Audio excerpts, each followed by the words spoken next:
Assalamualaikum kawan-kawan pendidik di Kabupaten Jember. Kali ini saya akan mengajak kawan-kawan semuanya untuk bertemu dengan Bu Rensi Mahardika dari TK Rukun Harapan. Beliau adalah salah satu instruktur transisi PAUD di Kabupaten Jember. Yuk kita kenalan bersama-sama dulu, baru nanti kita ngobrol-ngobrol bersama.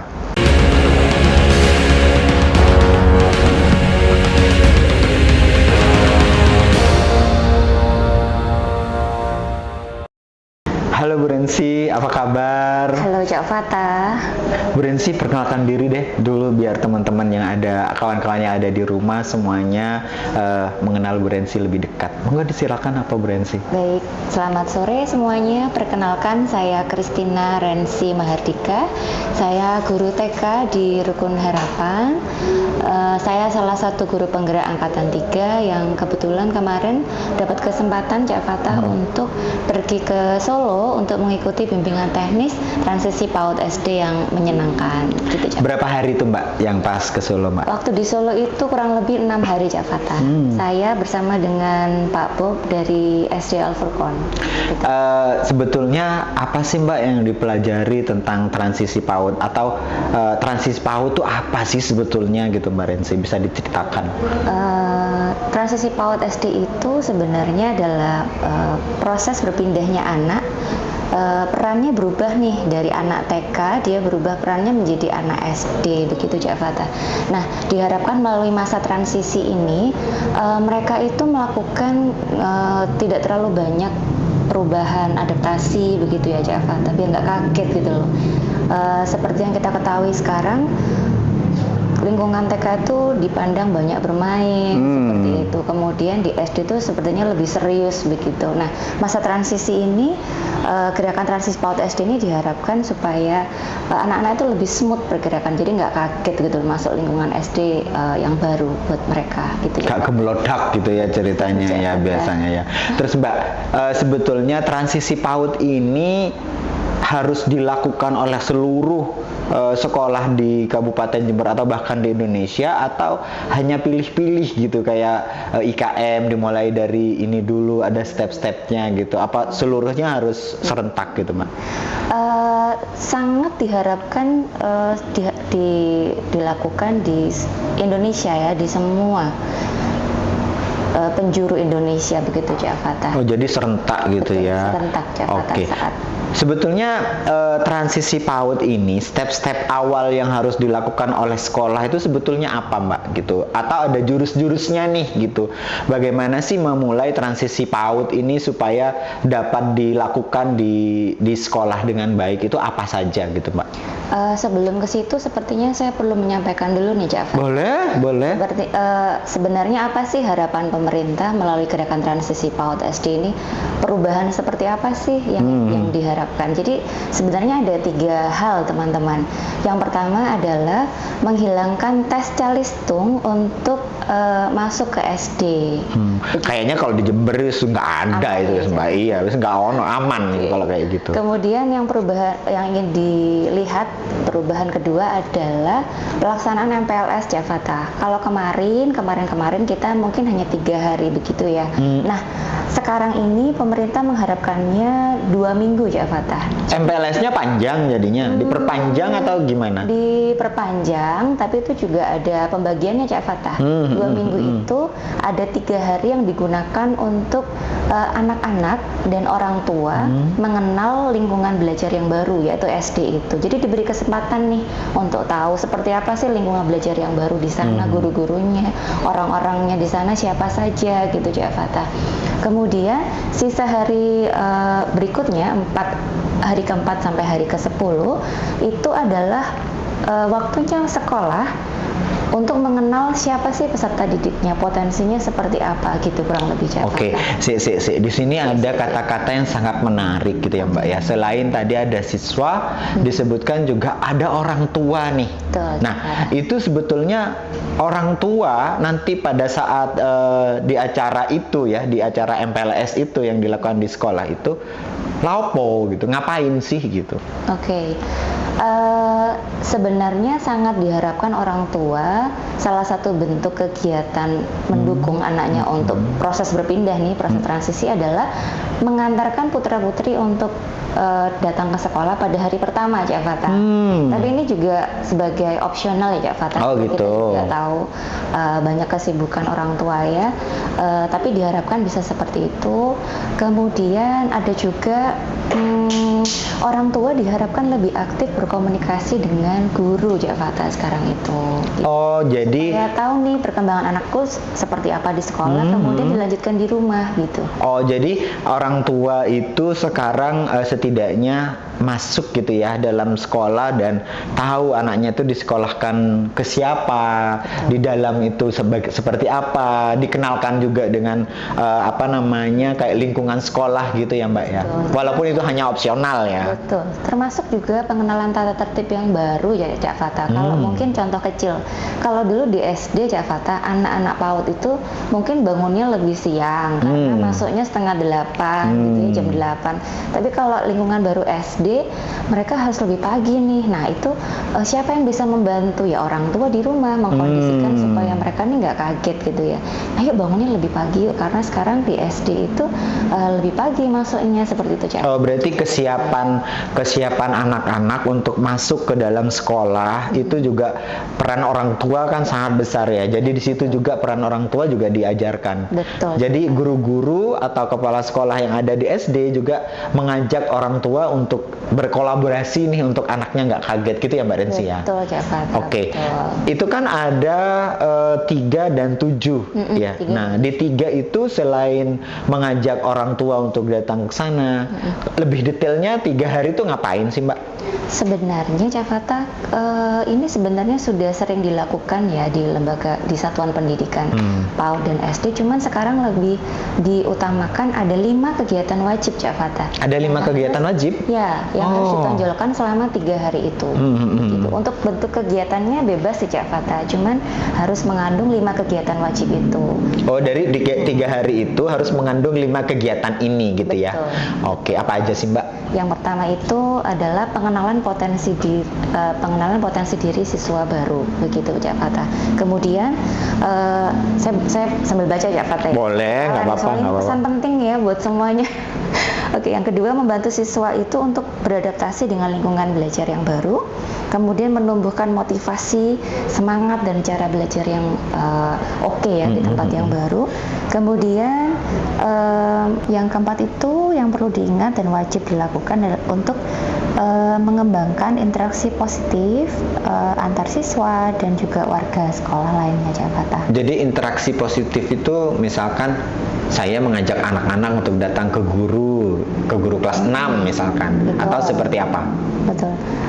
Untuk kegiatan ini, Cak Fata, bisa lewat permainan, jadi interaksi positifnya dengan sesama teman baru nih, sesama siswa baru di kelas begitu. Jadi lebih diakrabkan lewat permainan-permainan. Contohnya, Mbak, kayak apa sih permainannya? Atau ada nyanyian atau misalnya ada kegiatan seperti apa? Contohin deh. Contohnya. Sama aku deh, aku mau kalau dicontohin. Gimana Biasanya contohnya? kalau lebih mudah yang di awal itu sambil nyanyi, Cak Fata. Jadi Contohnya? kita bisa gandengan tangan ya, mengajak putra-putri untuk dua-dua nih gandengan tangan. Nah, kemudian kita nyanyi sama-sama. Aku ingin jadi teman. Oh, yang itu, yang gini itu ya, Mbak. Coba, Mbak. Kita gandengan, Jadi, ya, seperti aku ingin jadi teman baikmu, yang gitu-gitu. Ya, itu. Ini nggak boleh nyanyi sampai selesai, Kak Fata. Boleh? Boleh. Gimana? Ayo. Jadi gini, aku ingin jadi teman baikmu, aku ingin jadi teman baikmu. Terus tepuk, Cak Fata. Teman baik, teman baik, teman baikmu. Munya yang terakhir tuh sambil lompat gitu. Jadi menyenangkan. Gitu. Sekaligus kita mengembangkan interaksi positif nih antar siswa baru gitu, Cak. Jadi di jurus yang keempat itu ya, Mbak ya. Jadi interaksi positif antara anak-anak dengan anak-anak yang lain. Betul. Atau anak-anak dengan gurunya. Ya, betul. di situ. Itu boleh nggak kalau misalkan pada saat interaksi itu melibatkan dengan kakak kelasnya misalkan? Sangat boleh sekali, boleh sekali, Cak Fata. Contohnya yang pernah dilakukan di SD kami, Cak Fata, SD Pengharapan itu pada saat MPLS. Jadi kami dikumpulkan anak-anak jadi satu di lapangan upacara gitu. Kemudian setelah upacara dijelaskan kalau kita masuk ke MPLS begitu, ada adik kecil nih yang harus dijagain nih, disayang gitu. Kemudian dikenalin juga, ini ada kakak besar nih, nanti kalau ada apa-apa minta tolong bisa ke kakak besar gitu. Nah setelahnya dibentuk grup-grup kecil Cak Fatah. Jadi satu kelompok itu, satu grup terdiri dari kelas 1, kelas 2, kelas 3 gitu. Jadi masing-masing lengkap gitu Cak Fatah. Nah, kemudian kita berikan kegiatan misalkan keliling sekolah Cak Fatah. Jadi ya dengan grupnya itu dipandu dengan satu guru pendamping Cak Fatah masing-masing kelompok. Jadi akan melakukan aktivitas keliling sekolah, pengenalan fasilitas yang ada di sekolah itu dengan teman dalam grup Cak Fatah. Jadi pasti itu ada interaksi keren banget ya antara yang besar sama yang kecil. Iya, itu kan nanti ada saling menjaga, saling kenal gitu ya. Ada lagi Cak Fatah kegiatannya itu membuat yel atau perform Cak Fatah di akhir MPLS itu ya, akhir MPLS hari ketiga. Jadi masing-masing kelompok akan berusaha nih untuk memberikan yang terbaik, latihan bersama, diskusi bersama, enaknya apa ya, lagu apa ya, seperti itu. Tetap dipandu dengan didampingi satu guru begitu. Jadi di sini memang akan terjalin ya sebuah interaksi yang sangat baik antara kakak kelas dengan adik-adiknya, saling menjaga lah gitu akhirnya ya. Mungkin ini juga yang akan menganulir bullying ya Mbak ya, mungkin seperti itu ya, karena udah dari awal udah dilakukan sebuah interaksi yang sangat baik antara kakak kelas dengan adik-adiknya gitu ya. Betul Cak Fatah. Harapannya seperti luar biasa ternyata memang. Jadi transisi PAUD ini sebetulnya bagaimana sekolah itu sekreatif mungkin untuk mengemas gitu ya Mbak. Cuman yang penting ada 5 jurus itu gitu ya. Yang terakhir Mbak, yang jurus kelima itu apa? Oke, yang terakhir adalah menumbuhkan perilaku positif Cak Fatah. Seperti kejujuran, kemandirian, seperti itu. Jadi diharapkan tidak hanya akademik yang langsung digempur ya Cak Fatah di awal. Di MPLS itu perlu juga kita mengingat kita perlu stimulasi nih anak-anak, bagaimana kejujuran mereka, kemandirian mereka bisa berkembang dengan baik Cak Fatah. Gini Mbak, kan kalau kejujuran itu kan kayak abstrak gitu ya. Kegiatan apa ya untuk menumbuhkan kejujuran gitu. Contohnya itu apa Mbak? Misalkan nih dari perilaku positif lah ya gitu. Misalkan mungkin Mbak Rensi pernah di sekolahnya itu membuat suatu kegiatan yang menumbuhkan perilaku positif tersebut gitu. Contohnya misalkan Mbak? Kalau di sekolah saya ada panggung boneka Cak Fatah. Jadi alternatif pilihan ya cara kita untuk menumbuhkan perilaku positif tersebut. Biasanya lebih mudah diterima, lebih lama diingatnya sama anak-anak gitu ya. Jadi kita bisa masukkan tokoh-tokoh yang baik yang bisa ditiru sama anak-anak itu. Ketika ada konflik di situ, bagaimana cara mengatasinya, mereka akan merekam itu semua di dalam ingatannya Cak Fatah. Jadi kayak main wayangan kayak gitu-gitu ya. Betul. Jadi pelaut itu juga boleh jadi pilihan Cak Fatah. Oke, itu sudah lengkap Mbak. Di dalam 3 hari itu ada 5 jurus yang harus dilakukan gitu ya. Nah, ini kan 10 hari Mbak, kok ketok-ketoknya dawa gitu ya. Nah, di 7 hari berikutnya itu laupo, guru-guru tuh ngapain? Apa langsung, ayo kita langsung buka materi buku ini apa gitu? Jangan dulu ya teman-teman. Jadi sisa harinya itu ada 7 hari itu Cak Fatah. Mulai untuk guru, kemudian satuan pendidikan mengenal nih siapa peserta didiknya. Bagaimana caranya? Dengan melakukan asesmen awal Cak Fatah gitu. Gitu. Jadi Mbak, asesmen awal ini untuk guru-guru yang belum paham asesmen awal itu di mana harus belajar gitu, harus menggali bagaimana sih melakukan asesmen awal itu di mana, apa belajar ke Barensi atau bagaimana nih? Sebenarnya Kementerian sudah sangat mengupayakan untuk sosialisasi ini Cak Fatah. Jadi mudah banget akses untuk tahu ini semua lewat booklet yang sudah di-share. Kemudian lewat PMM juga bisa Cak Fatah. Di PMM sudah ada? Ada. Jadi teman-teman jangan khawatir. Tadi kan kita berbicara gitu ya, mulai dari awal tentang MPLS dan macam-macamnya dan jurus-jurusnya yang 5 itu, dan terakhir tadi asesmen awal ternyata sudah ada di PMM teman-teman. Jadi teman-teman kalau mau belajar lebih mendalam, buka tuh PMM-nya ya. Segera. Gitu ya? Emang ada ya Mbak ya? Ada, lengkap Cak Fatah. Jadi teman-teman kalau di 3 hari itu fokus kita adalah 5 kegiatan wajib Cak Fatah. Nah kemudian untuk yang asesmen awal itu Cak Fatah, pusat atau fokusnya itu ada di asesmen capaian pondasi Cak Fatah. Jadi diharapkan jangan lewat itu LKS, buku-buku jangan dulu deh. Biar anak-anak itu nggak stres juga Cak Fatah. Oke. Datang ke sekolah langsung coba baca ini bisa nggak, supaya anak itu nggak down juga Cak Fatah ya. Jadi bener ya tadi di awal yang 3 hari itu adalah bagaimana mempersiapkan siswanya dengan 5 kegiatan wajib. Betul. Itu gitu ya. Selanjutnya di hari ke-7 itu mempersiapkan bagaimana anak-anak ini 1 tahunnya gitu ya Mbak ya. 1 tahun ke depannya atau seterusnya lah dengan asesmen-asesmen tadi gitu ya. Diawali dengan asesmen awal pada capaian pondasi atau kemampuan pondasi Cak Fatah. Ada 6 kemampuan pondasi, itu teman-teman semua bisa akses di PMM ya. Itu lengkap sekali di sana Cak Fatah. 6 pondasi. Betul. Jadi berarti anak-anak ini setelah dipersiapkan gitu ya oleh tadi dengan 5 kegiatan wajib itu, setelah itu ada asesmen awal untuk menumbuhkan atau menanam nih 6 pondasi tadi gitu ya. Betul. Tanpa mengubah kurikulum yang sudah ada ya Cak Fatah. Poin utama yang penting itu harus dilakukan itu sebetulnya apa, Mbak? Yang pasti kita berikan kesempatan untuk anak-anak beradaptasi Cak Fatah. Kemudian kita juga bisa mengenal potensinya. Dan, acuannya tetap capaian pondasi itu Cak Fatah ada 6 kemampuan pondasi.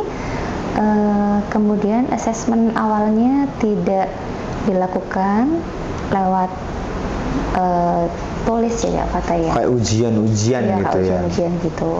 Lebih ke kinerja dan observasi begitu Cak Fatah. Oh, berarti asesmennya itu bukan kayak asesmen di misalkan asesmen formatif kayak gitu-gitu. Jadi nggak kayak gitu ya Mbak ya. Jadi asesmennya itu lebih bagaimana guru itu mengobservasi siswa-siswanya di kelas 1 begitu. Betul. Ya. Dan yang paling penting Cak Fatah, kenapa sih kok harus seperti itu? Karena hasil asesmen itu teman-teman akan kita gunakan untuk dasar merancang kegiatan berikutnya Cak Fatah. Jadi kalau kita sudah tahu nih kemampuan putra-putri seperti apa, jadi ketika ke depan nanti kita mau buat seperti apa, anak-anak tahapannya mau kemana dulu nih, seperti apa nih, itu lebih mudah Cak Fatah. Oh, jadi memang tujuannya adalah MPLS ini selain mempersiapkan siswanya, guru-gurunya juga mempersiapkan diri untuk merancang kegiatan ke depannya setelah MPLS ini. Betul, ini mungkin seperti itu ya Mbak. Hasil asesmen itu Cak. Oke. Jadi wah luar biasa ya Mbak ya. Jadi guru kelas 1 itu bukan pekerjaan yang sangat berat lagi gitu ya. Jadi setidaknya guru kelas 1 itu mampu bagaimana akan merancang pembelajaran atau kegiatan-kegiatan ke depannya dengan menggunakan asesmen-asesmen atau kegiatan yang di MPLS ini ya Mbak Rensi. Betul Cak Fatah. Tapi perlu diingat juga teman-teman Cak Fatah, kalau masa transisi PAUD SD itu, gerakan transisi PAUD SD menyenangkan nggak hanya berhenti sampai di 3 hari sama 10 hari itu Cak Fatah. Jadi bagaimana kita upayakan supaya 1 tahun ajaran ini Cak Fatah itu tetap menyenangkan untuk anak-anak gitu Cak Fatah. Karena kan pondasi banget ya, dasar ya. Kita berharap supaya putra-putri Indonesia ini menjadi pembelajar sepanjang hayat, suka banget sama belajar gitu. Jangan sampai mereka di awal-awal sudah capek sama belajar, padahal masih ada SMP, masih ada SD, kuliah nih gitu. Jadi sebisa mungkin, semaksimal mungkin kita upayakan pembelajaran yang menyenangkan nih Cak Fatah gitu. Oke. Mbak Rensi, Ya. terakhir nih Mbak Rensi, Oke. yang bisa Mbak Rensi sampaikan kepada teman-teman pendidik yang ada di Kabupaten Jember yang ada di rumah, apa gitu. Jadi pesan-kesan lah, pesannya apa gitu buat teman-teman di rumah semuanya. Pesannya adalah bukan saatnya kita untuk saling menyalahkan lagi teman-teman, antara PAUD dan SD. Sekarang semuanya harus saling bersinergi. Yuk kita tingkatkan sinergi kita lewat gerakan transisi PAUD SD ini. Untuk apa? Untuk mempersiapkan putra-putri kita menjadi pembelajar sepanjang hayat. Wah, luar biasa. Mbak Rensi, terima kasih atas kehadirannya, dan mungkin apa yang kita bicarakan ini akan menjadi sebuah pembelajaran yang luar biasa kepada kawan kita di rumah gitu ya. Dan terima kasih lagi Mbak Rensi sudah membagikan 5 kegiatan, 6 pondasi sama 5 kegiatan wajib tadi. Saya kira cukup ya Mbak Rensi, kita akan ketemu lagi di lain waktu dengan panggung bonekanya. Siap. Terima kasih Mbak Rensi. Terima kasih kesempatannya, Cak Fata, Oke. untuk sharing info. Kawan-kawan, terima kasih sampai di sini. Kita ketemu lagi di podcast selanjutnya dengan topik-topik yang luar biasa. Wassalamualaikum warahmatullahi wabarakatuh.